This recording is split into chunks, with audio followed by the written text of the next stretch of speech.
The room was white and cold. Dr. Lisa Morgan sat across from the alien, her hands folded on the metal table. The creature before her was nothing like the monsters from old Earth movies. Zekthor was tall and thin, with 4 arms and skin that changed colors like a mood ring. His 3 eyes moved independently, never quite looking at her directly. "You wanted to talk," Lisa said. "So talk." Zekthor's skin shifted from blue to gray. Fear, Lisa had learned. The Krillians wore their emotions on their skin. It made them terrible poker players, but it also made them honest. You could not lie when your body betrayed every feeling. "Your people call this history," Zekthor said. His voice sounded like wind through broken glass. "I call it a nightmare." 3 years had passed since the war ended. 3 years since humanity first met another intelligent species, and that meeting had gone badly. The Krillians came with ships and weapons. They came to conquer. They left broken and afraid. Lisa pressed a button on her recording device. "Start from the beginning." Zekthor's middle eye focused on her while the other 2 watched the walls. "We had conquered 17 worlds before we found yours. 17 different species. Some fought well. Others surrendered quickly. All of them died the same way, but not us. No, not you." His skin darkened. "We studied your transmissions first.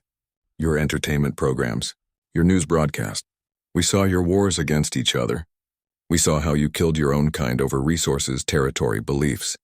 We thought you were weak, divided." Lisa nodded. "That was your first mistake." "Yes." Zekthor's 4 hands trembled. "We calculated victory in 6 rotations. 6 of your months. Our computers said human resistance would collapse after losing 3 major population centers. Your species would surrender to save the rest." The alien stood up and walked to the small window. Outside, Earth's rebuilt cities stretched to the horizon. New York had been destroyed in the first attack. It was bigger now than it had ever been before. "Tell me about first contact," Lisa said. Zekthor's skin rippled with dark patterns. "Your commander Jake Sullivan tried to talk to us. He sent diplomatic signals when our fleet reached your outer system. Peace offerings, invitations to communicate." Lisa had read Sullivan's file. "Good man, family man. 3 kids and a wife who taught school on Mars colony." "What did you do?" "We destroyed his ship. And the civilian stations nearby. 3,000 humans died in the first hour." Zekthor turned back to her. "We wanted to send a message. Submit or die. What message did you actually send?" The alien's skin went almost black. "That we had made a terrible mistake." Lisa leaned forward. "Sullivan's last transmission was recorded. Do you remember what he said?" "Yes." The word came out like a death rattle. He said, "Message received. See you soon." Then his ship exploded. We laughed. "And then?" "Then we learned that humans do not break the way other species break." Zekthor sat back down, his skin cycling through colors like a broken traffic light. "Other species, when you kill their leaders, they submit. When you destroy their cities, they beg. When you kill their children, they give up." Lisa's jaw tightened. "We're not other species." "No. You are something else entirely." Zekthor's voice got quieter. "Within 1 day of our attack, every human in your system knew what had happened. Within 1 week, every human in your space was preparing for war. Not just your soldiers. Everyone." The alien described what he had seen through long-range sensors. Children in schools learning to build explosives. Farmers converting agricultural equipment into weapons. Grandmothers teaching teenagers how to make poison gas from cleaning supplies. "Your people turned war into a science project," he said. "Every human became a weapon.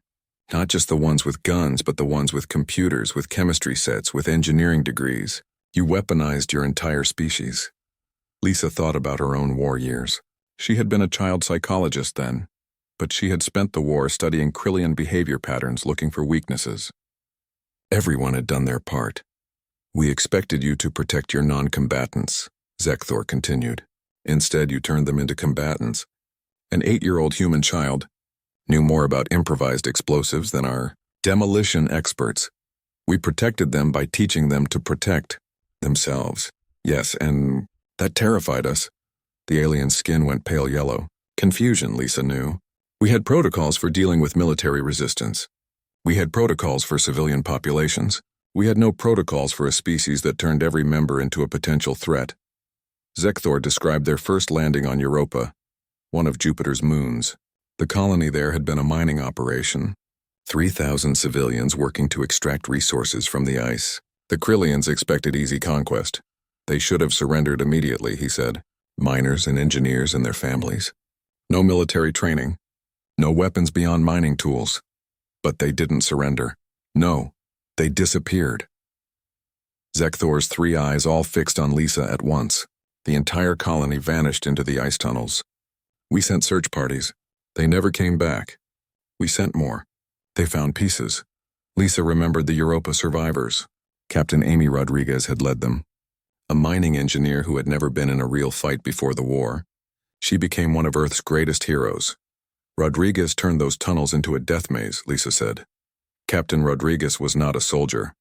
No, she was an engineer. Engineers build things. In this case, she built traps. Zekthor's skin rippled through every color at once. 8 months. For 8 months, your Captain Rodriguez and her miners held Europa, 3,000 civilians against 30,000 of our elite warriors. By the end, we lost more troops taking that one moon than we had lost conquering the previous 17 worlds. And that was just one colony. Yes, and there were hundreds more. The alien put his head in his hands, all 4 of them.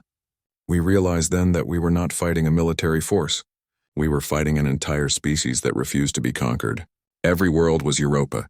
Every human was Captain Rodriguez. Lisa turned off the recording device. That's enough for today. Zekthor looked up at her. Dr. Morgan, may I ask you something? Go ahead. What did you do during the war? Lisa smiled. It was not a nice smile. I studied your psychological profiles. I helped design the interrogation techniques we used on your prisoners.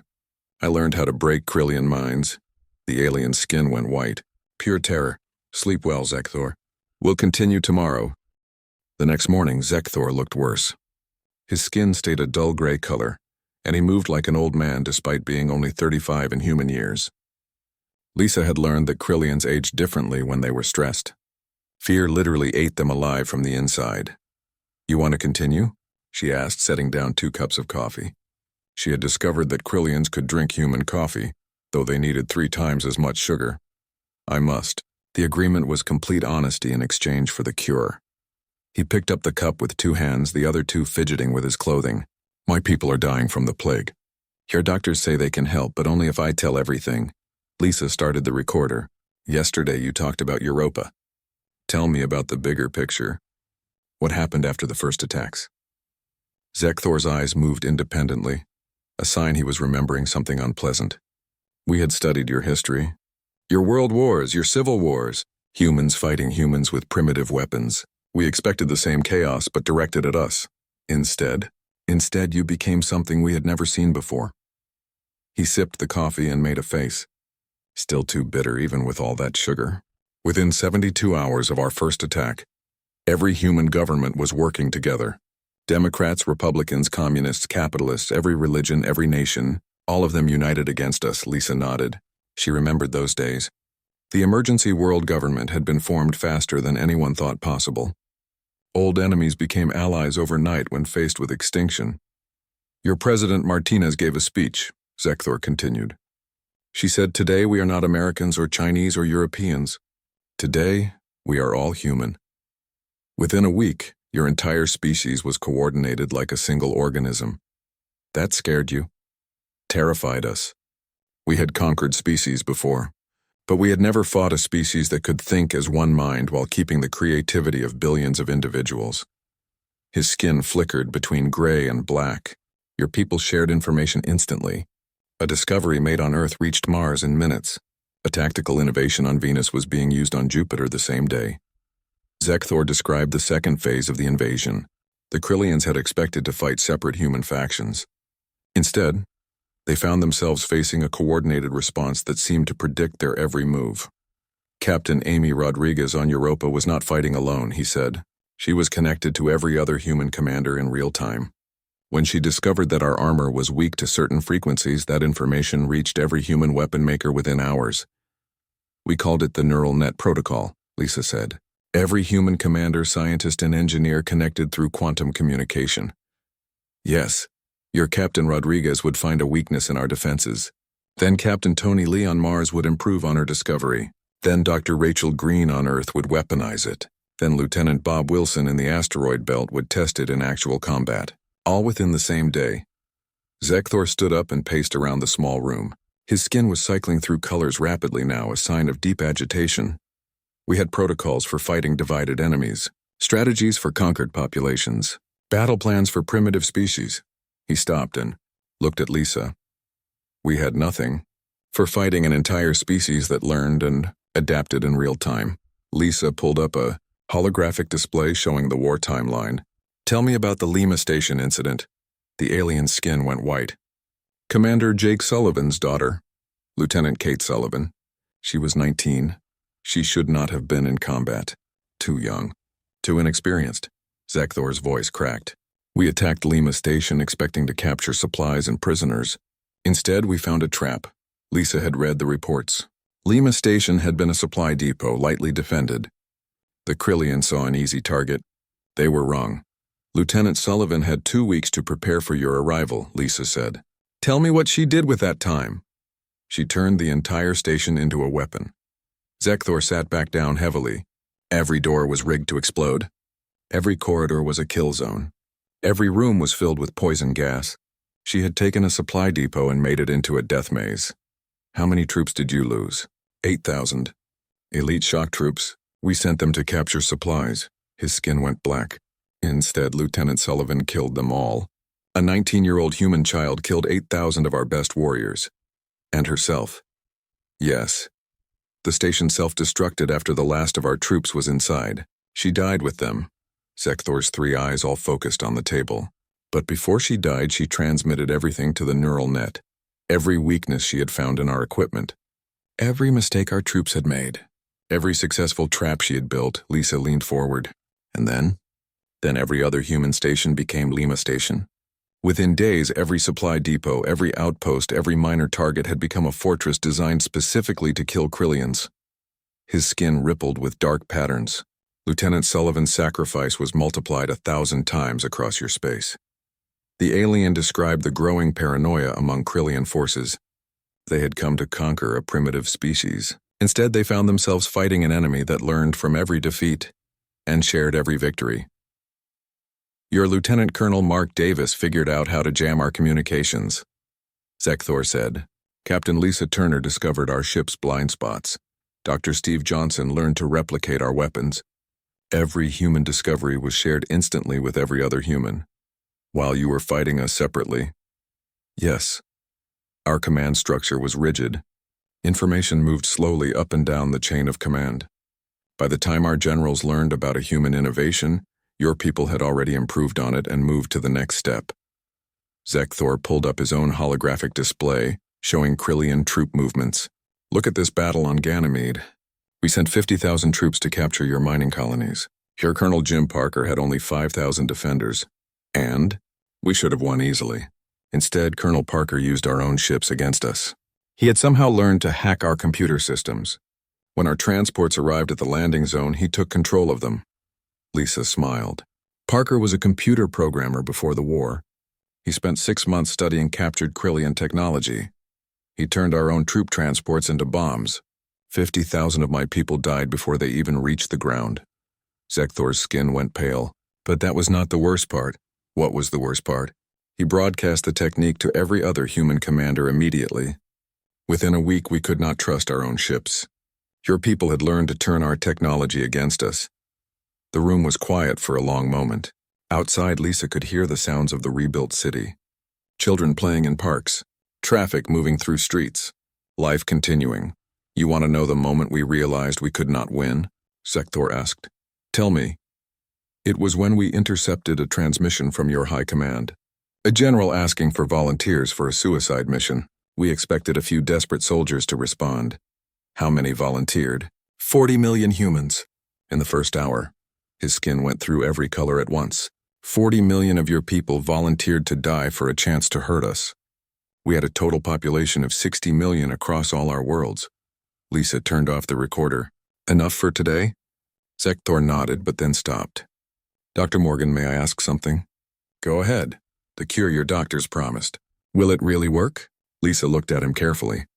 Our doctors don't lie, Zekthor. If they say they can cure your people, they can. Even after everything we did? Even after everything you did. She stood up to leave, then paused. That's what makes us different from you. We choose when to fight and we choose when to heal. The alien's skin went a color she had never seen before. She thought it might be hope. On the third day, Zekthor arrived early. His skin was a steady dark blue, which Lisa had learned meant determination mixed with sadness. He had spent the night thinking about what came next in his story. You look like you didn't sleep, Lisa said, offering him coffee. Sleep is difficult when you remember nightmares. He took the cup but didn't drink. Yesterday I told you how your people learned to fight us. Today I must tell you how they learned to hunt us. Lisa started the recorder and settled back in her chair. What's the difference? Fighting is reactive. You respond to what we do. Hunting is active. You decide what we do. His three eyes all focused on her at once. Your people stopped reacting to our attacks and started controlling them. Zekthor described the shift that happened 6 months into the war.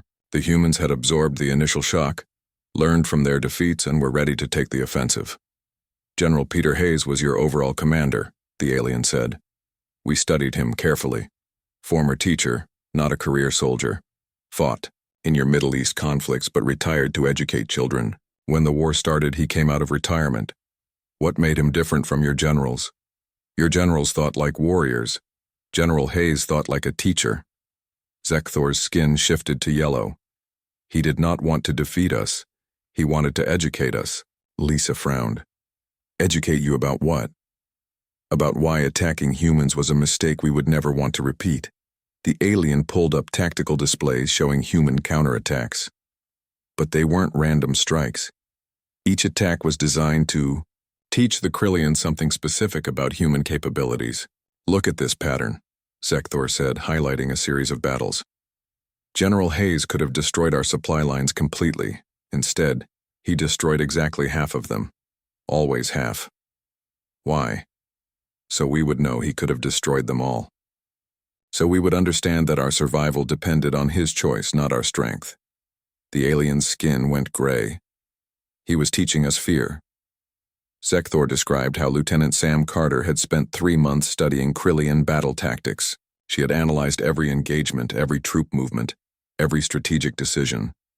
Then she created a computer program that could predict Krillian actions with terrifying accuracy. Lieutenant Carter was 24 years old, he said. Before the war, she designed video games. During the war, she designed our deaths. How accurate was her program?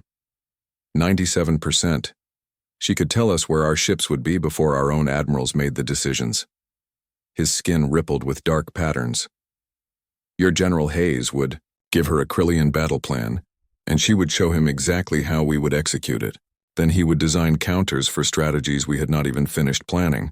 Lisa leaned forward. That's when you realized you weren't fighting humans anymore.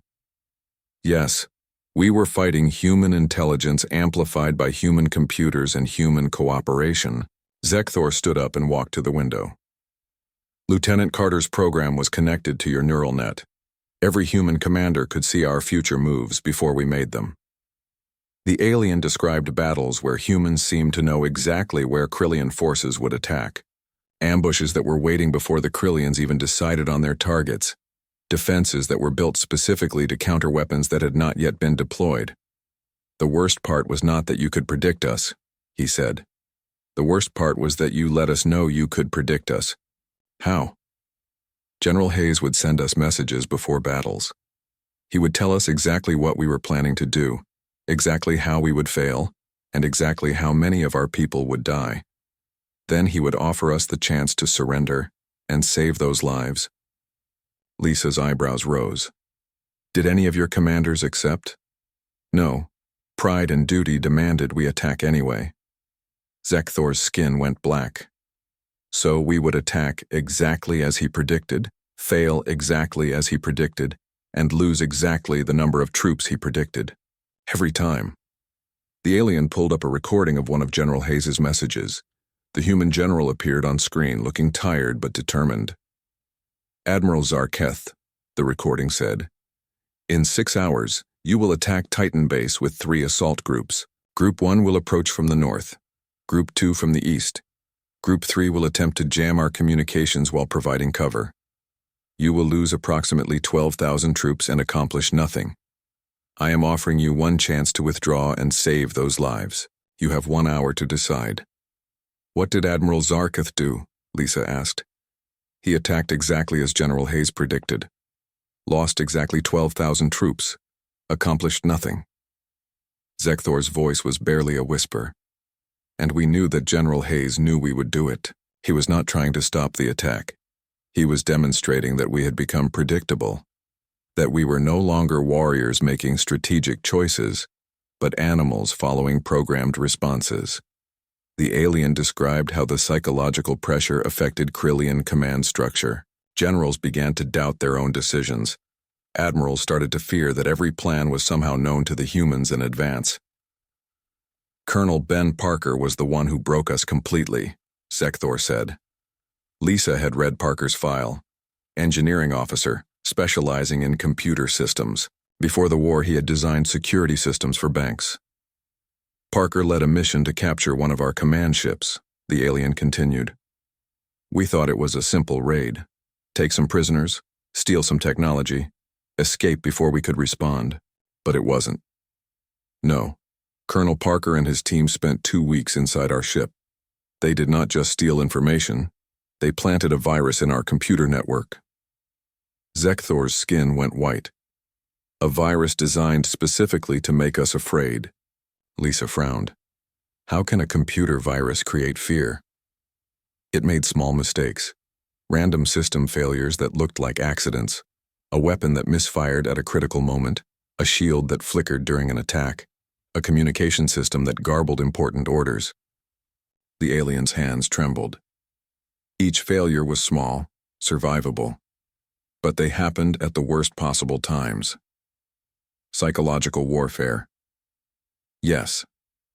Your Colonel Parker made our technology unreliable, but only when we needed it most. We began to fear our own equipment. Zekthor's 3 eyes all looked in different directions. Imagine going into battle knowing that your weapon might jam, your armor might fail, your ship might lose power, all at the moment when your life depends on them working. The alien described the growing paranoia in the Krillian fleet. Engineers checked and rechecked every system. Soldiers carried backup weapons for their backup weapons. Pilots ran diagnostic tests obsessively, but the virus learned from our responses, he said. The more we tried to fix it, the more creative it became. Colonel Parker had created a form of artificial intelligence specifically designed to study Krillian psychology and exploit our fears. How long did this go on? 8 months. 8 months of knowing that our technology was working against us, but being unable to fix it completely. Zekthor sat back down, his skin cycling through dark colors. We began to understand that this was not random. Someone was choosing when our systems would fail for maximum psychological impact. Lisa turned off the recorder for a moment. Zekthor, was that when your people started to break? No, that was when we started to understand what we were really fighting. His skin went a pale color she had never seen before. We were not fighting a military force or even a species. We were fighting human intelligence itself, turned into a weapon and aimed at our minds, and you couldn't fight back the same way. No. Our intelligence was rigid, hierarchical. Your intelligence was fluid, creative, connected. He looked at her with all 3 eyes. Dr. Morgan, do you know what a hive mind is? A collective consciousness. All individuals thinking as one. Yes. But you were something different. You were billions of individual minds choosing to think together while keeping their individual creativity. His skin rippled. We had never encountered anything like that. We had no weapons against it. Lisa restarted the recorder. Tell me about the moment you knew you couldn't win. It was when we realized that your Colonel Parker's virus was not the real attack. It was just a test to see how we would respond. Zekthor's voice got very quiet. The real attack was still coming. What was the real attack? You turned our own intelligence against us, but I will save that for tomorrow. Today's nightmares are enough. Lisa nodded and turned off the recorder. Outside, the sun was setting over the rebuilt city. Tomorrow would bring worse revelations, she was sure. The fourth day brought rain to New Earth City. Zekthor sat by the window, watching water run down the glass. His skin was a color Lisa had never seen before, deep purple with silver streaks. She had learned not to ask what the new colors meant. Some emotions were too complex for human understanding. "The rain is different here than on my homeworld," he said without turning around. "How so?" "On Krylia, rain falls straight down. Your rain moves sideways, changes direction, seems almost alive." He turned to face her. "Like everything else about your species." Lisa started the recorder and poured coffee for both of them. Zekthor had requested extra sugar again. Fear burned calories for his species, and he had been afraid for 4 days straight. "Yesterday you told me about Colonel Parker's virus," she said. "You said it was just a test." "Yes. A test to see how we would respond to having our technology turned against us." His skin darkened. "Your Dr. Frank Miller was studying our responses the entire time." Lisa knew Miller's reputation. Before the war, he had been a clinical psychologist specializing in trauma and phobias. During the war, he became something else entirely. "Dr. Miller was different from your other commanders," Zekthor said. "The others wanted to defeat us militarily. He wanted to understand us completely. Understand you how? Everything. Our culture, our religion, our family structures, our fears, our hopes, our instincts." The alien skin rippled with dark patterns. He studied captured Krylians like laboratory specimens. Not to interrogate them for information, but to map every aspect of our psychology. Zekthor described how Miller had spent months analyzing Krylian behavior patterns. He studied their social hierarchies, their mating rituals, their child-rearing practices, their religious beliefs. He mapped every aspect of their culture with scientific precision. "Dr. Miller discovered something about us that we did not know about ourselves," the alien said. "What?" "That our entire civilization was built on a single foundation.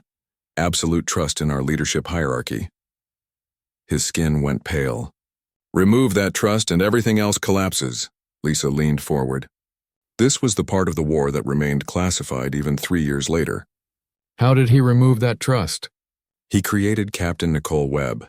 The name sent a chill through Lisa. Webb had been legendary during the war, but she had disappeared immediately after it ended. Most people assumed she was dead. "Captain Webb was a pilot before the war," Zekthor continued. "Good pilot, but nothing special. Dr. Miller selected her for a special project. He wanted to create a human who could think like a Krylian, but better." "What kind of project?" "Psychological warfare taken to its ultimate conclusion. Captain Webb became the first human to truly understand how our minds worked." The alien's skin went black. "Then she used that understanding to drive us insane."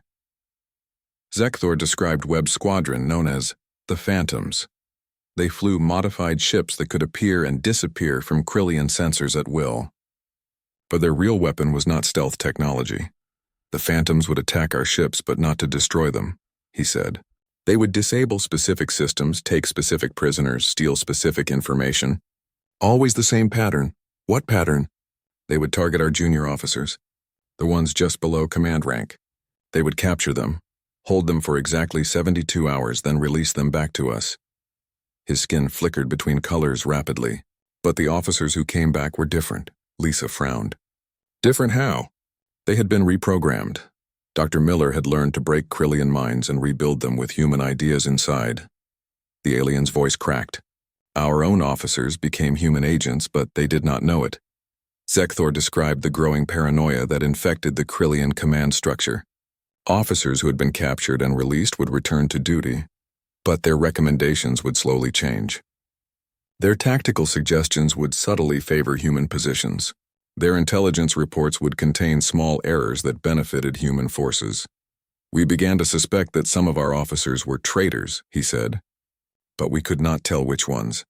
Captain Webb and Dr. Miller had made the changes so subtle that even the officers themselves did not know they had been turned." "How many officers were compromised?" "We never knew." That was the genius of it. His skin went white. "Every officer who had ever been captured became suspect. Every tactical decision was questioned. Every intelligence report was doubted. Our command structure began to collapse from within." The alien pulled up tactical displays showing the breakdown of Krylian coordination. Orders were delayed as they moved through layers of verification. Battles were lost because commanders spent more time confirming the loyalty of their subordinates than planning attacks. Captain Webb appeared to us in dreams, Zekthor said suddenly. Lisa blinked. Dreams? Dr. Miller had learned that Krillians share certain psychological patterns. We dream in similar ways, fear the same things, respond to the same symbols. His skin cycled through colors rapidly. Captain Webb learned to broadcast psychological signals that would affect our sleep cycles. You're saying she gave your entire species nightmares? Specific nightmares. Always the same images. Human ships appearing from nowhere, Krillian weapons failing, our leaders betraying us. The alien's hands trembled. Every Krillian warrior began having the same dreams. We would wake up afraid not of humans, but of our own thoughts. Zekthor described how the nightmares affected Krillian society. Warriors became reluctant to sleep. Performance declined as exhaustion set in. Morale collapsed as soldiers began to fear their own minds. But the worst part was not the dreams themselves, he said. The worst part was realizing that Captain Webb could reach into our minds even when we were unconscious. There was no escape from human influence. Lisa was taking notes frantically. This was beyond anything she had imagined. How did you know it was Webb specifically? Because she told us. The alien's skin went dead gray.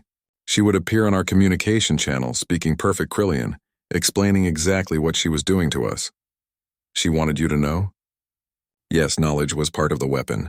She would explain how the nightmares worked, how the psychological conditioning functioned, how our own officers were being turned against us. His voice became barely audible. She wanted us to understand that resistance was hopeless, because we could not trust our own minds. The alien described Webb's final message to the Krillian fleet. She had appeared on every screen simultaneously, her image somehow overriding all security protocols. Warriors of Krillia, the recording had said, you came to conquer a species you thought was weak. Instead, you discovered a species that conquers minds rather than worlds. Your leaders are compromised. Your technology is unreliable. Your dreams are controlled. Your thoughts are monitored. Surrender now and we will let you keep what remains of your sanity. What did your leadership do? They tried to attack Earth directly. A final desperate assault with everything we had left. Zekthor's skin went through every color at once. Admiral Kethran led personally with our remaining fleet. 1 million warriors in our most powerful ships, and they never reached Earth. Captain Webb's phantoms were waiting in the asteroid belt. His skin went black. But they did not attack. Lisa waited. They just watched. Let our fleet pass by. Let us see them watching. Then they sent a message. And what message? That they had allowed us to pass. That Earth's defenses were so strong that the phantoms did not need to stop us. That we were being permitted to attack so that we could see how hopeless it was. The alien's voice cracked completely. They turned our final assault into a demonstration of our own powerlessness. What happened at Earth? We never reached the planet. Your Admiral Kate Thompson met us at the edge of your system with a single ship. Zekthor's skin went a color that hurt to look at. She transmitted detailed schematics of a weapon that could crack planets like eggs. Then she asked if we wanted to surrender or watch our homeworld die. Lisa stopped taking notes. And that's when you surrendered? No. That is when we realized we had been fighting a species that could have destroyed us at any time but chose not to. His skin went completely white. Admiral Thompson could have ended our species in minutes. Instead, she offered us terms. What terms? Unconditional surrender, complete disarmament, and full confession of all war crimes. The alien looked at her with all three eyes. In exchange, you would cure our plague and allow us to live. Lisa turned off the recorder. Outside, the rain had stopped. Dr. Morgan, Zekthor said quietly, your people are not conquerors. You are something far more terrifying. What are we? You are teachers, and the lesson you taught us was that mercy can be more frightening than destruction. The fifth day was different. Zekthor arrived with his skin showing a steady silver color. Acceptance, Lisa had learned. He moved with less of the nervous energy that had marked their previous sessions. Whatever remained of his story, he was ready to tell it. This is the last day, he said, sitting down without waiting for coffee. Are you sure? We can take more time if you need it. No. Today I tell you the truth that my people still do not understand. The truth about why humans are the most dangerous species in the galaxy. his 3 eyes all focused on her with unusual steadiness. And why that makes you the most valuable? Lisa started the recorder and settled back. I'm listening. Yesterday I told you about Admiral Kate Thompson's offer. Surrender or watch our homeworld die. His skin rippled with silver patterns. What I did not tell you was what happened next. Go on. Our Admiral Ketharan chose to surrender. But first he asked Admiral Thompson a question. Zekthor paused. He asked why she had not simply destroyed us without warning. Why offer surrender to an enemy that had killed millions of humans? Lisa leaned forward. What did she say? She said that killing us would be easy. Teaching us would be harder but more valuable. The alien's skin shifted to a warm gold color. She said that every species in the galaxy needed to learn the same lesson we were about to learn. What lesson? That humans choose their battles. And when they choose to fight, they fight not just to win, but to ensure the fight never needs to happen again. Zekthor described the surrender ceremony. The remaining Krillian fleet, nearly 1 million warriors, waiting in space while human representatives came aboard their command ship. Admiral Thompson came alone, he said. No guards, no weapons, no escort ships. She walked onto a ship filled with warriors who had spent 3 years trying to kill humans, and she came alone. Wasn't that dangerous? Terrifying. But not for the reasons you might think. His skin cycled through colors slowly. She was not afraid of us. We were afraid of her. A human who felt safe enough to walk alone among 1 million enemies was more frightening than any weapon. The alien described how Thompson had addressed the assembled Krillian leadership. She spoke in perfect Krillian, having learned the language during the war. But more than that, she spoke with complete understanding of their culture, their history, their psychology. She knew us better than we knew ourselves, Zekthor said. She explained exactly why our invasion had failed. Not because humans were stronger, but because humans were different. She said we had tried to conquer a species that could not be conquered, because they had already conquered themselves. What did she mean? She meant that humans had learned to fight their own worst instincts. Your wars against each other had taught you to overcome hatred, greed, prejudice, fear. You had spent centuries learning to work together despite your differences. His skin went bright gold. She said that any species that could unite Democrats and Republicans could certainly unite against outside threats. Lisa smiled despite herself. That must have been confusing for you. Completely. We understood hierarchy, but you had created something else. Cooperation without domination, unity without uniformity. The alien's skin shifted through gentle colors. Admiral Thompson explained that this was why we could never have won. We were trying to conquer a species that had already learned to conquer itself. Zekthor described Thompson's offer in detail. Complete amnesty for all Krillian warriors who surrendered voluntarily. Medical aid for their plague. Assistance in rebuilding their war-damaged worlds. Even help in establishing a new government based on cooperation rather than conquest. Why? He asked Lisa directly. Why offer such generous terms to an enemy that had tried to exterminate you? Lisa thought carefully before answering. Because that's what humans do. We fight when we have to, but we prefer to heal. Yes, but there was more to it than that. Zekthor's skin went a deep, thoughtful blue. Admiral Thompson explained that humans had learned something from studying our species. Something that changed how they saw the entire galaxy. What did they learn? That every intelligent species makes the same mistake we made. They assumed that intelligence means the ability to dominate others. But humans had discovered that true intelligence means the ability to cooperate with others. The alien pulled up star charts showing the local region of the galaxy. Dozens of species, most of them following the same pattern of conquest and expansion that had characterized the Krillians. Admiral Thompson showed us these charts, he said. 43 intelligent species within 100 light-years of Earth. 42 of them had built their civilizations on conquest and hierarchy. Only humans had built theirs on cooperation and choice. And that made us different how? It made you the only species capable of true interstellar civilization. His skin went bright gold again. All the others, including us, were trapped in cycles of conquest and rebellion. We could only grow by taking from others. You had learned to grow by working with others. Zekthor described Thompson's vision for the future, not human domination of the galaxy, but human leadership in teaching other species how to cooperate. The war against the Krillians had been a test case. She said that you could have destroyed us, but that would have taught the galaxy nothing except that humans were another conquering species. Instead, you chose to demonstrate that humans were something new. The first species to win a war by choosing mercy? More than that. The first species to turn enemies into allies through understanding rather than force. The alien's skin showed colors Lisa had never seen before. Admiral Thompson offered us something no conqueror had ever offered anyone. The chance to become partners rather than subjects. Lisa turned off the recorder for a moment. Zekthor, is that what happened? Did your people become partners? Some of us. The ones who understood what she was offering. His skin went silver again. Others are still afraid. They think human mercy is a trick, a trap, a way to control us through gratitude rather than force. What do you think? I think humans are exactly what Admiral Thompson said you were. A species that learned to conquer its own worst instincts. He looked at her with all three eyes. And that makes you the most dangerous species in the galaxy because you can choose when to be dangerous. Lisa restarted the recorder. Tell me about the cure for your plague. Your Dr. Sarah Kim developed it within 6 months of our surrender. A complete cure, freely given with no conditions attached. His skin rippled with warm colors. But that was not the most important gift. What was? She also gave us the research, all of it. Every detail of how the cure worked, how to manufacture it, how to improve it. The alien's voice filled with something that might have been wonder. She gave us the knowledge to save ourselves. Why was that important?